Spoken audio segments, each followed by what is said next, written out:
लहरों से डरकर नौका पार नहीं होती, कोशिश करने वालों की कभी हार नहीं होती। कोशिश करने वालों की कभी हार नहीं होती। नन्ही चींटी जब दाना लेकर चलती है, चढ़ती दीवारों पर 100 बार फिसलती है। मन का विश्वास रगों में साहस भरता है, मन का विश्वास रगों में साहस भरता है। चढ़कर गिरना गिरकर चढ़ना ना अखरता है। आखिर उसकी मेहनत बेकार नहीं होती, आखिर उसकी मेहनत बेकार नहीं होती। कोशिश करने वालों की कभी हार नहीं होती, कोशिश करने वालों की कभी हार नहीं होती। डुबकियां सिंधु में गोताखोर लगाता है, जा कर खाली हाथ लौट कर आता है। मिलते नहीं सहज ही मोती, गहरे पानी में मुट्ठी उसकी हर बार खाली नहीं होती। कोशिश करने वालों की कभी हार नहीं होती, कोशिश करने वालों की कभी हार नहीं होती। अंतिम पद है कि असफलता एक चुनौती है, इसे स्वीकार करो। असफलता एक चुनौती है, इसे स्वीकार करो। क्या कमी रह गई उसे देखो और सुधार करो। जब तक ना सफल हो नींद चैन को त्यागो तुम, संघर्ष का मैदान छोड़कर मत भागो तुम। कुछ किए बिना ही जय जयकार नहीं होती। कोशिश करने वालों की कभी हार नहीं होती, कोशिश करने वालों की कभी हार नहीं होती। Hello friends, how are you friends. पिछले लेक्चर में मैंने आपको बताया था कि जो हमारा अर्थ है वो एक डायनामिक प्लैनेट है। तो तब आपके मन में ये क्वेश्चन आया होगा कि सर ने ये कैसे कहा कि अर्थ एक डायनामिक प्लैनेट है, कि अर्थ लगातार चेंजिंग हो रहा है। तो दोस्तों उसी कंसेप्ट को हम ब्रीफली समझने के लिए कि अर्थ जो है वो कैसे हम कह सकते हैं कि अर्थ जो है वो एक डायनामिक प्लैनेट है, वो कैसे कंटिन्यूसली चेंज हो रहा है, तो उसी कंसेप्ट को एक्सप्लेन करने के लिए जो हमारा आज का लेक्चर है अवर चेंजिंग अर्थ। तो इसमें हम दोस्तों इस लेक्चर में हम डिफरेंट फैक्टर्स पढ़ेंगे, चाहे वो फैक्टर्स एयर के हों, चाहे वो विंड के हों, चाहे वो रिवर के हों, कि कौन कौन से ऐसे फैक्टर्स हैं जिनकी वजह से जो हमारी अर्थ जो है वो लगातार चेंज हो रही है। तो चलिए दोस्तों वीडियो को एंड तक जरूर देखें, तभी आपको ये पूरा कंसेप्ट समझ आएगा। The lithosphere is broken into a number of plates known as lithospheric plates. अब आपको लिथोस्फेयर पता है, पीछे वाले लेक्चर्स में पढ़ाया मैंने कि जो लिथोस्फेयर है वो टूटा हुआ है नंबर ऑफ प्लेट्स में, और जिनको हम लिथोस्फेरिक प्लेट्स बोलते हैं, जिनको हम लिथोस्फेरिक प्लेट्स बोलते हैं। You will be surprised to know that these plates move around very slowly, just as few millimeters each year. आपको ये जानकर हैरानी होगी कि ये जो प्लेट्स हैं वो कंटिन्यूसली आस्ता आस्ता आस्ता जो हैं फ्यू मिलीमीटर्स जो हैं वो हर साल चलती रहती हैं। और ये प्लेट्स जो है वो मूव क्यों करती हैं? अब ये रीज़न बहुत इंपॉर्टेंट है दोस्तों, ये आपको पता होना चाहिए कि ये जो हमारी लिथोस्फेरिक प्लेट्स हैं वो मूव क्यों करती हैं। This is because of the movement of the molten magma inside the earth. Earth के अंदर जो मॉल्टन मैग्मा है उसी की वजह से ये जो हमारी लिथोस्फेरिक प्लेट्स हैं मूव करती हैं। The molten magma inside the earth moves in a circular manner. मॉल्टन magma जो इनसाइड द अर्थ है वो मूव करता है सर्कुलर मैनर में, उसी वजह से लिथोस्फेरिक प्लेट्स जो हैं वो मूव करती हैं। The movement of these plates cause changes on the surface of the earth. The earth movements are divided on the basis of forces which cause them. कहते हैं कि इस मैग्मा की मूवमेंट की वजह से जो हमारी हमारी जो लिथोस्फेरिक प्लेट्स हैं उनमें मूवमेंट आती है, और इन मूवमेंट को जो लिथोस्फेरिक प्लेट्स की मूवमेंट है, इन मूवमेंट को हमने दो हिस्सों में डिवाइड किया हुआ है। किसके बेसिस पे किया हुआ है? कि जो फोर्सेस इनसाइड द अर्थ लगेंगी उनको हमने अलग कैटेगरी में रखा है, जो फोर्सेस ऑन द सरफेस पे लगेंगी उनको हमने अलग कैटेगरी में रखा है। तो ऐसी फोर्सेस जो अर्थ के अंदर लगती हैं उनको हम एंडोजेनिक फोर्सेस बोलते हैं, और ऐसी फोर्सेस जो अर्थ के बाहर लगती हैं उनको हम एक्सोजेनिक फोर्सेस बोलते हैं। Endogenic forces sometimes produce sudden movements and at the other times produce slow movements. जो एंडोजेनिक फोर्सेस हैं वो कभी कभी एकदम से मूवमेंट प्रोड्यूस करती हैं और कभी कभी स्लोली मूवमेंट भी प्रोड्यूस करती हैं। फॉर एग्जाम्पल जैसे earthquake, volcanoes cause mass destruction over the surface of the अर्थ। तो अर्थक्वेक जो है और वॉल्केनो जो हैं इनकी वजह से बहुत ज़्यादा डिस्ट्रक्शन होती है, तो ये भी जो है वो सडन मूवमेंट्स हैं। वॉल्केनो क्या होता है? ए वॉल्केनो इज ए वेंट या ओपनिंग बोल सकते हैं इन द अर्थस क्रस्ट, जहाँ से मॉल्टन मैग्मा जो है वो सडनली एकदम से बाहर निकलता है, उस जगह को हम क्या बोलते हैं? वॉल्केनो बोलते हैं। चलिए नेक्स्ट, लिथोस्फेरिक प्लेट्स। अब मैंने ऊपर लिथोस्फेरिक प्लेट्स की बात करी तो आपको पता होना चाहिए कि लिथोस्फेरिक प्लेट्स होती क्या है। हमारी जो क्रस्ट है वो नंबर ऑफ प्लेट्स में डिवाइडेड है, तो उन्हीं प्लेट्स को हम लिथोस्फेरिक प्लेट्स बोलते हैं। The earth's crust consist of several large and some small rigid irregularly shaped plates. हमारी जो अर्थस क्रस्ट है वो सेवरल लार्ज और some small rigid irregularly shaped plates के साथ बनी हुई हैं, और उन्हीं प्लेट्स को हम क्या बोलते हैं? लिथोस्फेरिक प्लेट्स बोलते हैं। एंडो का मीनिंग है दोस्तों इनसाइड, एंडो का मीनिंग इनसाइड, एक्सो का मीनिंग आउटसाइड।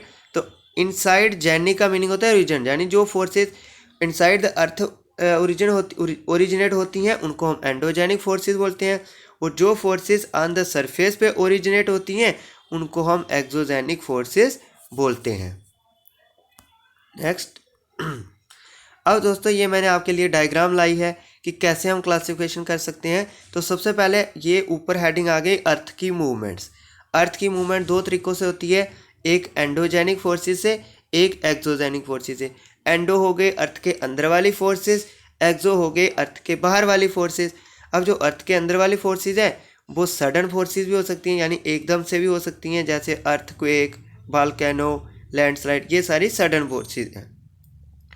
डायस्ट्रॉपिक फोर्सेस कौन सी होंगी? जो स्लोली होंगी। तो स्लोली कौन सी हो गई? बिल्डिंग माउंटेन्स, ऐसे जो पहाड़ियाँ बनती हैं। दोस्तों मैं आपको बता दूं जो हमारी सबसे बड़ी माउंटेन रेंज है माउंट एवरेस्ट, उसकी हाइट भी कंटिन्यूसली जो है वो इंक्रीज़ कर रही है, तो वो एक डायस्ट्रॉफिक चेंज है, यानी वो स्लोली होती है। अब उसके बाद एक्सोजेनिक फोर्सेस पढ़ लेते हैं जो सरफेस पे हैं। सरफेस पे कौन कौन सी फोर्सेस हो सकती हैं? जहाँ इरोजनल या डिपोजिशनल दो ही हो सकती हैं। तो इरोजनल किस वजह से होगी? विंड से, रिवर से, सी वेव से या ग्लेशियर से। तो ये मैंने आपको पूरा प्रोसीजर एक्सप्लेन कर दिया कि कैसे कैसे जो हमारी अर्थ की लैंड फॉर्म्स हैं वो कंटिन्यूसली चेंज हो रही हैं, किन किन वजह से हो रही हैं वो भी मैंने आपको एक्सप्लेन कर दिया। चल नेक्स्ट फ्रेंड्स,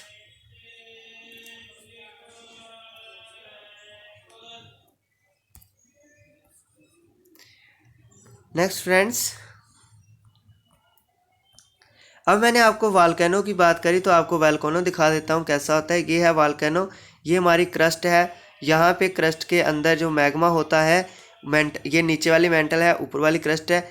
तो यहाँ से मैग्मा ऊपर निकलता है, तो ये जो जिस प्लेस से निकलता है इस प्लेस को हम क्रेटर बोलते हैं। अब दोस्तों आपको मैग्मा और लावा के बीच में डिफरेंस बता दूं कि मैग्मा जो है इनसाइड द अर्थ होता है, जब ये सरफेस पे पहुंचता है तो इसमें से हॉट गैसेस सेपरेट हो जाती हैं। तो जब मैग्मा से हॉट गैसेस सेपरेट हो जाती हैं तो उसको हम क्या बोलते हैं? फिर उसको हम लावा बोलते हैं, उसको हम लावा बोलते हैं। तो ये जब नीचे ऊपर से हॉट गैसेस सेपरेट हो गई तो नीचे बच गया लावा, ये नीचे लावा बच गया। तो ये मैंने आपको पूरा वॉल्केनो समझा दिया कि वॉल्केनो में कैसे प्रोसीजर होता है वॉल्केनो का। अब नेक्स्ट चलते हैं friends. Similarly when the lithospheric plates move the surface of the earth vibrates. अब आपको जिन बच्चों को ये नहीं क्लियर था कि अर्थक्वेक कैसे आता है, क्यों आता है, तो अब ध्यान से सुने। कहते हैं इसी तरह से जब लिथोस्फेरिक प्लेट्स मूव करती हैं तो हमारी जो अर्थ की सरफेस है वो वाइब्रेट करती है, और यही जो वाइब्रेशन है ये ट्रैवल कर जाती हैं ऑल अराउंड द अर्थ, यानी अर्थ पे ये ट्रैवल करती हैं। तो इन्हीं वाइब्रेशंस को हम क्या बोलते हैं? अर्थक्वेक बोलते हैं। The place in the earth's crust where the movement starts is called focus. कह रहा है कि वो जगह क्रस्ट के अंदर जहाँ से अर्थक्वेक जो है ओरिजिनेट होता है उस पॉइंट को हम फोकस बोलते हैं। और उसी फोकस के वर्टिकली ऊपर जो पॉइंट सरफेस पे बनता है उसको हम एपिसेंटर बोलते हैं। Vibrations travel outwards from the epicentre as waves. अब कहते हैं कि एपिसेंटर से जो वाइब्रेशंस हैं वो आउटवर्ड्स फैलती हैं एज ए वेव्स की तरह। सबसे ज़्यादा जो डैमेज है वो कहाँ पे होती है? एपिसेंटर पे। Greatest damage is usually closest to the epicentre and the strength of the earthquake decreases away from the centre. यहाँ पे स्ट्रेंथ ऑफ द अर्थक्वेक, यहाँ पे फ्रेंड्स, यहाँ पे ये जो मैंने लिखा हुआ है अर्थ, यहाँ पे इसके आगे अर्थक्वेक आएगा, अर्थक्वेक आएगा यहाँ पे, तो ये आप करेक्ट कर लेना। अब कह रहा है कि जो सबसे ज़्यादा डैमेज होती है वो एपिसेंटर पे होती है और वहाँ से फिर जैसे जैसे दूर दूर जो वेव्स हैं फैलती हैं तो उनकी जो इंटेंसिटी होती है वो डिक्रीज़ करना शुरू हो जाती है। फ्रेंड्स, जो अभी अभी पिछले रिसेंटली हमारा अर्थक्वेक आया था वो छोटा अर्थक्वेक था, उसका जो एपिसेंटर था वो ताजिकिस्तान था, तो इसीलिए हिंदुस्तान में इतनी ज़्यादा डिस्ट्रक्शन, कोई ख़ास डिस्ट्रक्शन नहीं हुई उसकी वजह से। नेक्स्ट दोस्तों, there are 3 types of earthquake waves. Earthquake की जो वेव्स होती हैं वो 3 तरह की होती हैं। पी वेव्स यानी लॉन्गिट्यूडनल वेव्स, एस वेव्स यानी ट्रांसवर्स वेव्स, एल वेव्स और सरफेस वेव्स। अब दोस्तों इन तीनों वेव्स के क्या क्या फंक्शंस हैं, ये कैसे कैसे ट्रैवल करती हैं, ये आपको हम नेक्स्ट लेक्चर में डिटेल में समझाएंगे। अभी के लिए आप इतना याद रखो कि जो अर्थक्वेक की वेव्स हैं वो 3 तरह की वेव्स होती हैं, पी वेव्स, एस वेव्स और L waves. Although earthquake cannot be predicted, the impact can certainly be minimized if we are prepared beforehand। कह रहा है कि हम ये नहीं कह सकते कि अर्थक्वेक को हम रोक सकते हैं, अर्थक्वेक से बचा नहीं जा सकता क्योंकि ये एक नेचुरल फिनोमिना है, बट इसके जो असरात हैं, इसके जो असरात लोगों पे पड़ते हैं उनको हम कम कर सकते हैं। वो कैसे कर सकते हैं दोस्तों, मैं अभी आपको समझाऊंगा। Some common earthquake prediction methods adopted locally by people include studying animal behavior, fish in the ponds get agitated, snakes come to the surface। कह रहा है कुछ common earthquake predictions methods adopt कर सकते हैं लोकल पीपल, किनको study करके? Animal के बिहेवियर को स्टडी करके, पॉन्ड्स में फिश जो है वो इकट्ठी होना शुरू हो जाती हैं उनको देख करके, या जो स्नेक्स हैं वो सरफेस पे आ जाते हैं अर्थ की, तो उनको देख करके हम समझ सकते हैं कि अब अर्थक्वेक आने वाला है। अब हम क्या क्या तैयारियां कर लें अर्थक्वेक आने से पहले वो मैं आपको बता देता हूँ।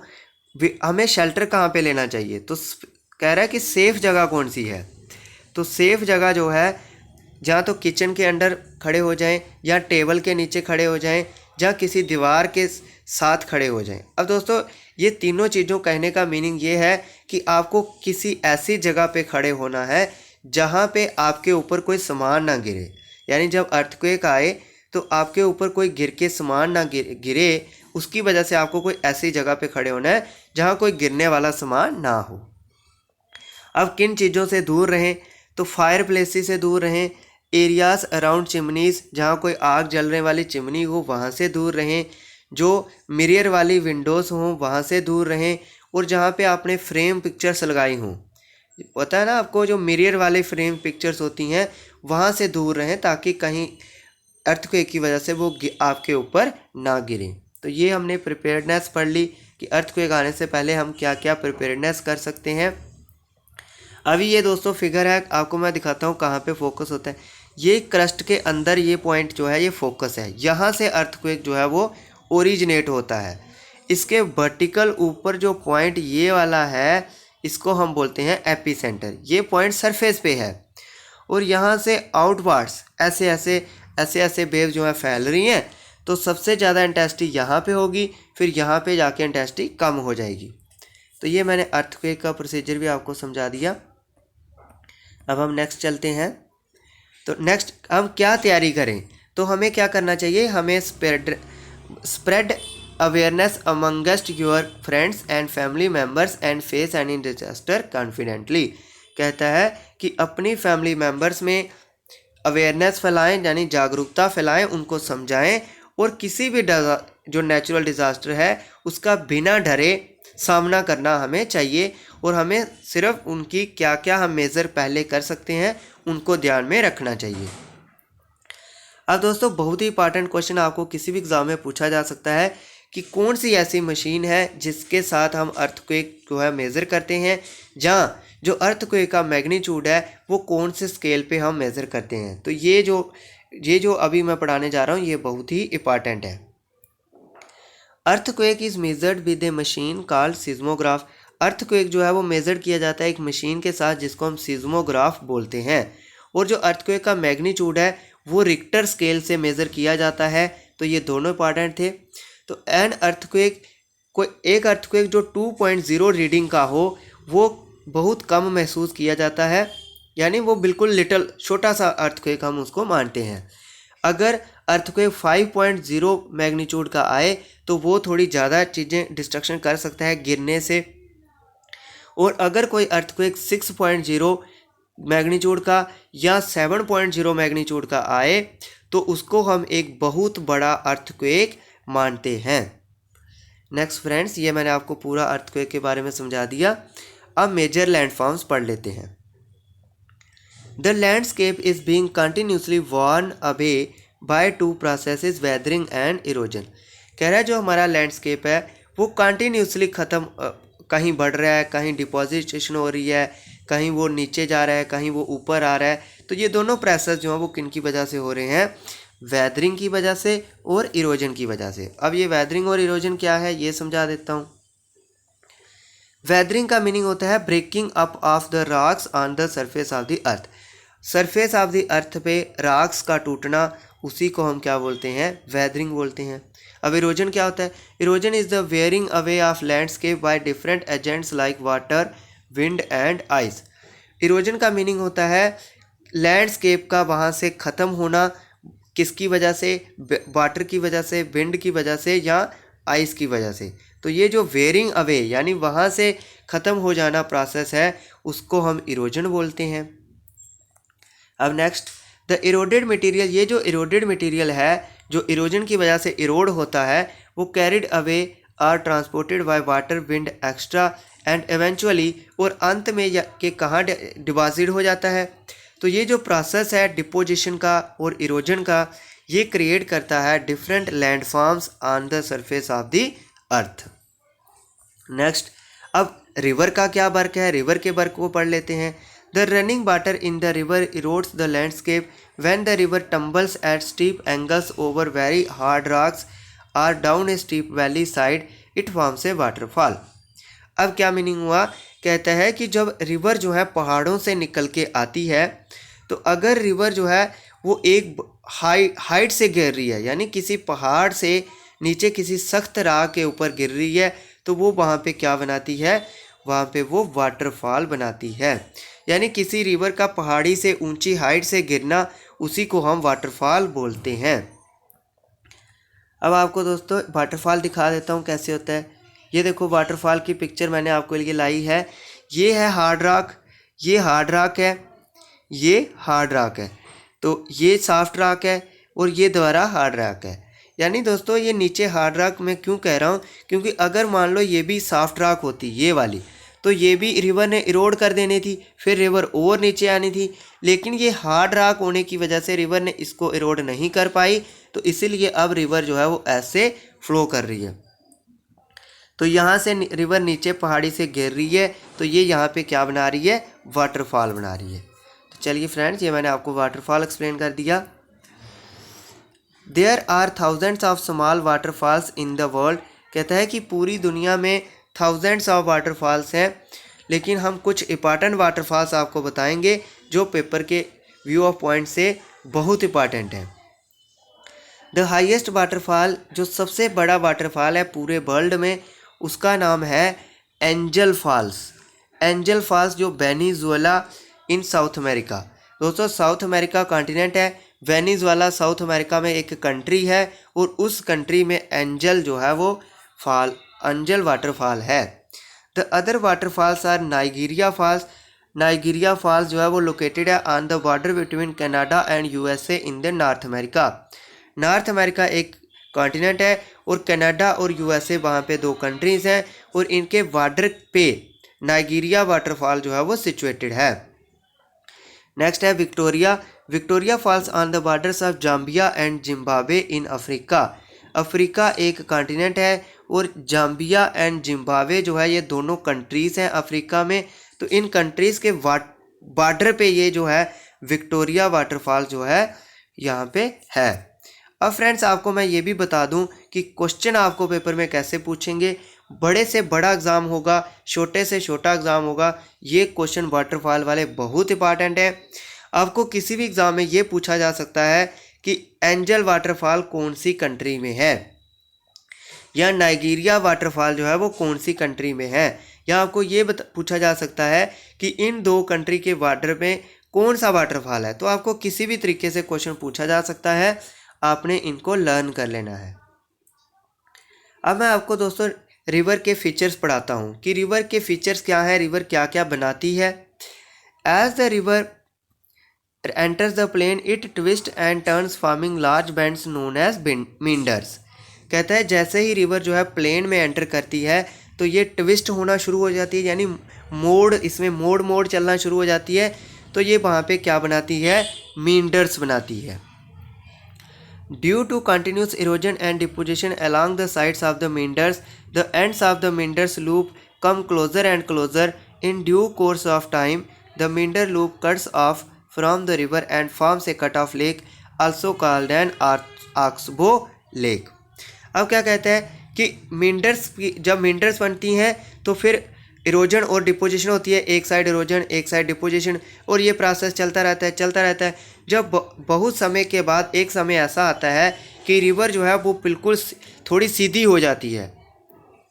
तो जब रिवर थोड़ी सीधी हो गई तो जो पहले मोड़ था वो मोड़ पीछे रह जाएगा।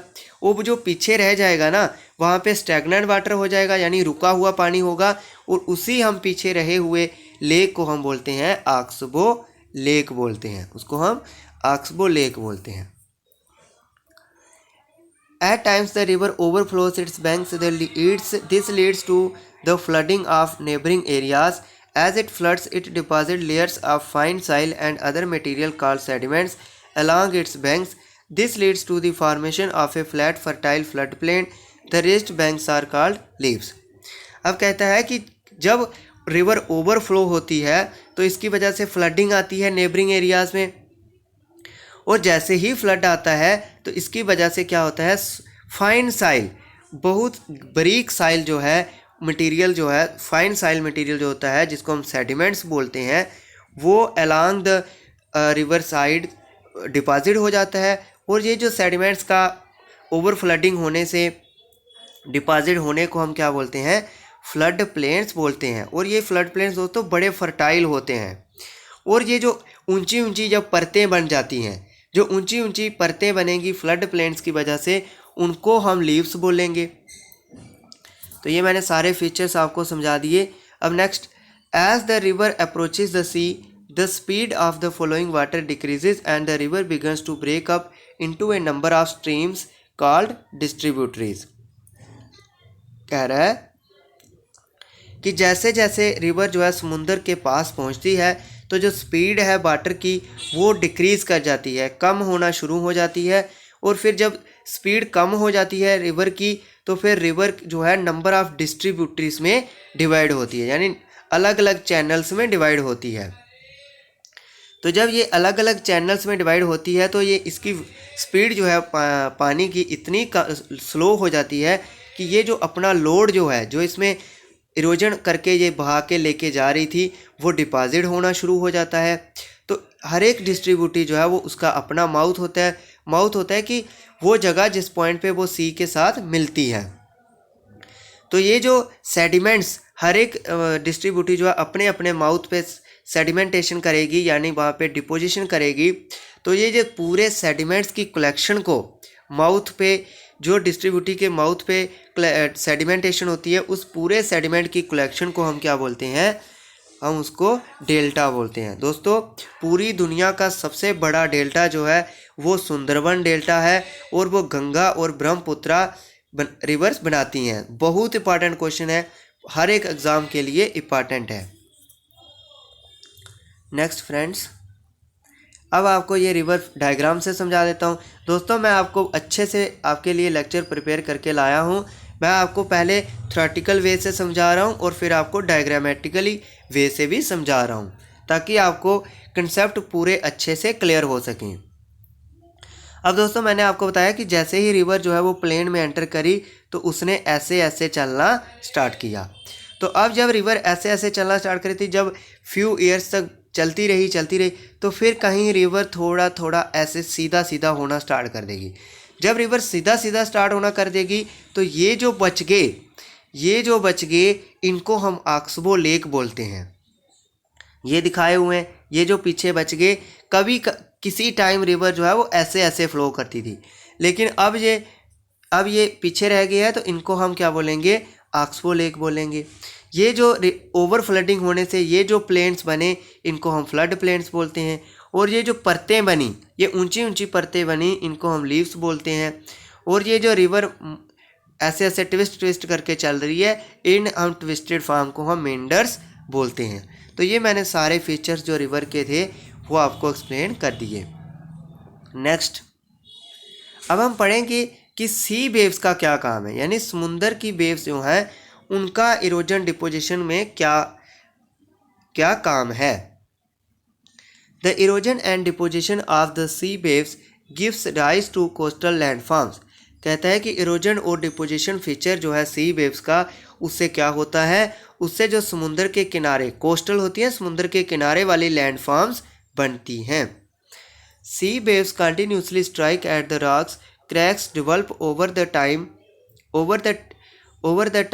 become larger, and over time they become larger and wider, thus hollow like caves are formed on the rocks, they are called sea caves। क्या कह रहा है कि इरोजन और डिपोजिशन फीचर जो सी वेव्स का है उससे कोस्टल लैंडफॉर्म्स बनती हैं। फिर जो सी वेव्स लगातार स्ट्राइक करती रहती हैं, रॉक्स के साथ लगातार स्ट्राइक करती रहती हैं, तो फिर रॉक्स में क्रैक आ जाते हैं, और फिर जब बड़े टाइम के बाद जो है ये क्रैक्स बड़े बड़े होना शुरू हो जाते हैं। तो जब ये क्रैक बड़े बड़े हो जाते हैं तो फिर रॉक्स के बीच में एक हालो लाइक बन जाती है। तो इस हालो शेप को हम क्या बोलते हैं, सी केव बोलते हैं, यानी रॉक्स के बीच में एक गुफा सी बन जाती है। एज दीज कैविटीज, और जैसे जैसे ये कैविटीज़ जो हैं वो बढ़ती जाती हैं, तो फिर क्या होता है, only the roof of the cave remains. फिर सिर्फ क्या होता है, रॉक्स का सिर्फ रूफ रह जाता है। तो जब रॉक्स का सिर्फ रूफ रह जाता है तो उसको हम क्या बोलते हैं, become bigger, only the roof of the caves remain, दस फॉर्मिंग सी केव्स। जब सिर्फ रूफ रह जाता है तो उसको हम सी आर्क्स बोलते हैं। Further erosion breaks the roof and only balls are left, this ball like features are called stacks. कहते हैं फिर और इरोजन होती है, फिर वो रूफ भी टूट जाता है। जब वो रूफ भी टूट जाता है तो फिर सिर्फ एक दीवार सी रह जाती है रॉक्स की। तो ये जो दीवार सी रह जाती है रॉक्स की, उसको हम स्टैग्स बोलते हैं। अब next friends, the steep rocky coast rising almost vertically sea water is called sea cliff. अब कहते हैं ये जो स्टीप रॉकी यानी एक दीवार की तरह जो ऑलमोस्ट बच जाती है समुद्र में, उसको हम क्या बोलते हैं, सी क्लिफ बोलते हैं, उसको हम सी क्लिफ बोलते हैं। The sea waves deposit sediments along the shores. कहता है जो समुंदर की वेव्स हैं वो अपने किनारों पे सेडिमेंटेशन करती हैं, और वहाँ पे क्या बनाती हैं, वहाँ पे बीचेस बनाती हैं। सेडिमेंट करके वहाँ पे क्या बनाती हैं, बीचेस। तो ये आपको बहुत इंपॉर्टेंट है। नेक्स्ट अब हम पढ़ते हैं कि आइस का क्या काम है। Glaciers are rises rivers of ice which to erode the landscape by bulldozing soil and stones to expose the solid rocks below. कह रहा है कि जो ग्लेशियर्स हैं वो नदियां हैं, रिवर्स हैं आइस की, बर्फ़ की रिवर्स हैं, जो वो भी इरोड करती हैं लैंडस्केप को by bulldozing soil and stones to expose the solid rock below.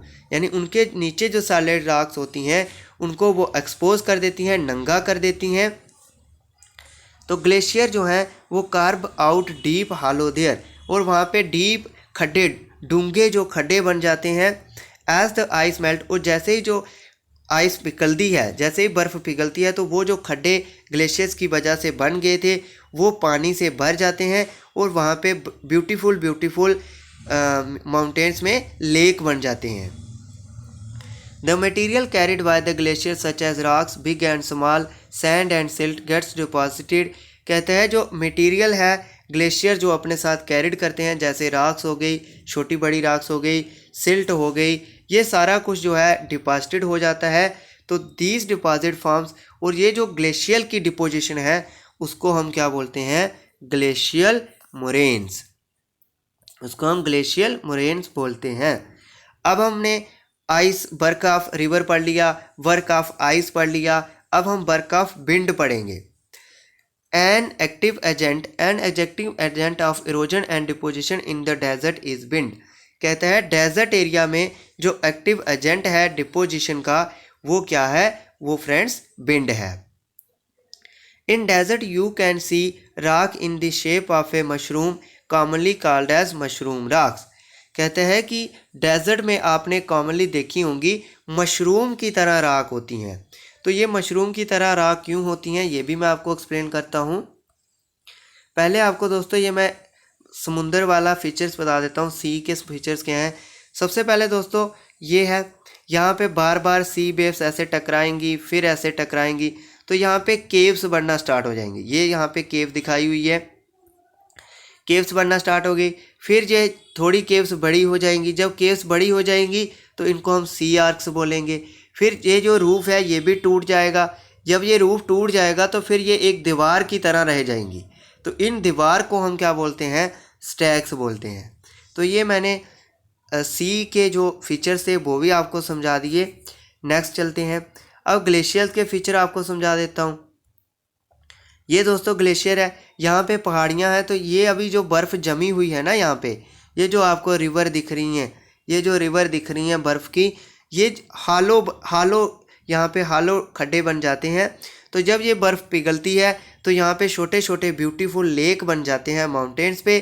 तो ये जो यहाँ पे जो डिपोजिशन होती है उनको हम मोरेन्स बोलते हैं, ग्लेशियल मोरेन्स बोलते हैं। तो ये मैंने आपको ग्लेशियल के बारे में भी समझा दिया।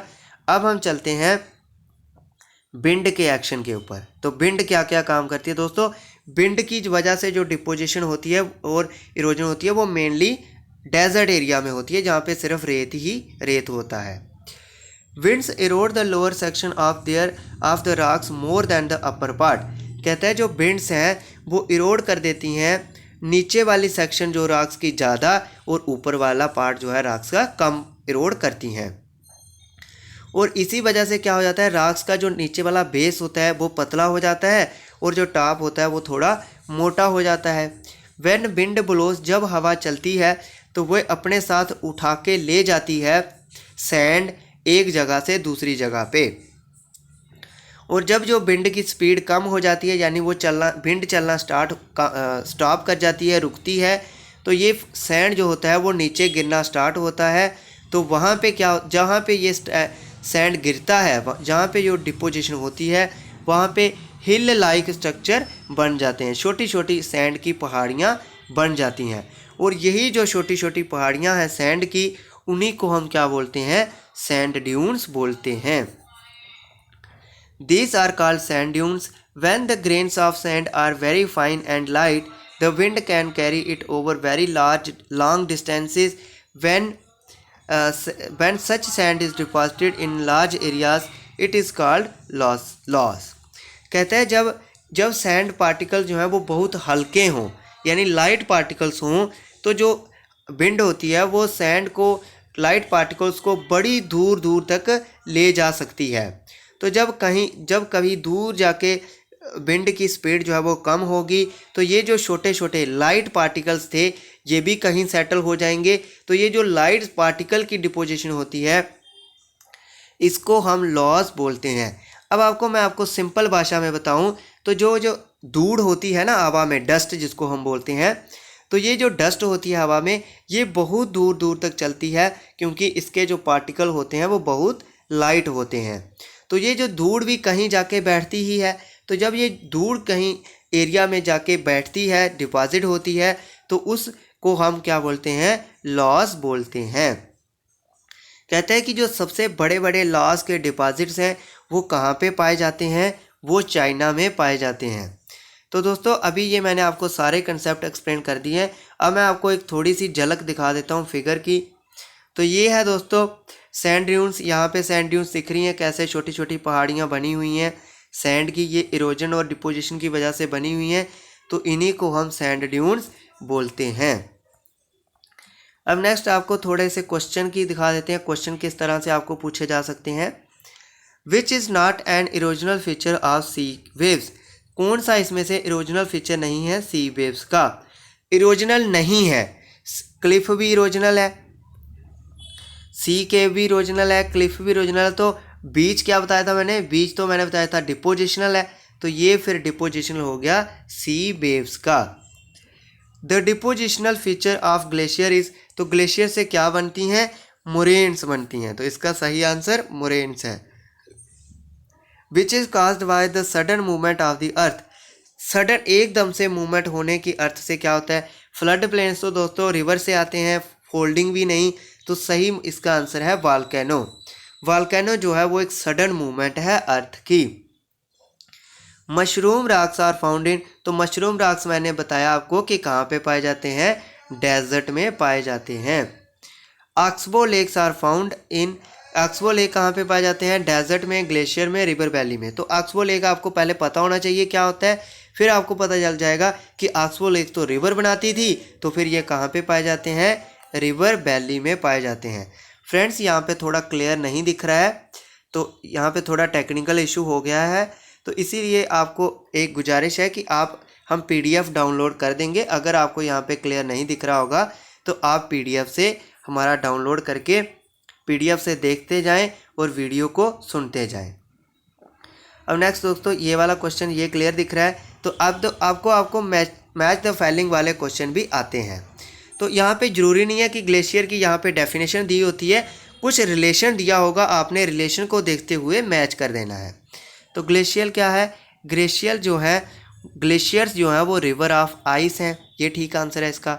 मींडर्स क्या है? मींडर्स जो है, मींडर्स रिवर्स बनाती हैं, इसका ये ठीक आंसर है। बीच क्या होता है? बीच सी शोर्स पे बनती है। सैंड ड्यून्स क्या है? सैंड ड्यून्स जो है वो डेजर्ट में बनती हैं, इसका आंसर सही डेजर्ट है। वाटरफॉल क्या होता है? वाटरफॉल होता है कि हार्ड बेड रॉक्स पे जब रिवर गिरती है तो वहाँ पे वाटरफॉल बनता है। अब अर्थक्वेक क्या है? अर्थक्वेक वाइब्रेशंस ऑफ द अर्थ है, तो ये इसकी सही मैच हो गए। नेक्स्ट फ्रेंड्स जो मैंने कल आपको पढ़ाया था लेसन, उसकी मैं आपको एक्सरसाइज कराना भूल गया था, तो आज मैं उसकी एक्सरसाइज भी लेके आया हूँ। The rock which is made up of Malton magma, कौन सी रॉक माल्टन मैग्मा से बनती है? तो उसका सही आंसर एग्नीशियस रॉक्स है।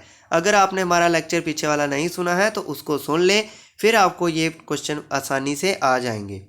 फ्रेंड्स ये क्वेश्चन जब आप क्लास सुनते हो तो आपको भी आ जाते हैं। मेरा यहाँ पे दिखाना आपको सिर्फ यही मकसद है कि आपको एक आइडिया हो जाए कि क्वेश्चन किस तरह से पेपर में पूछे जा सकते हैं।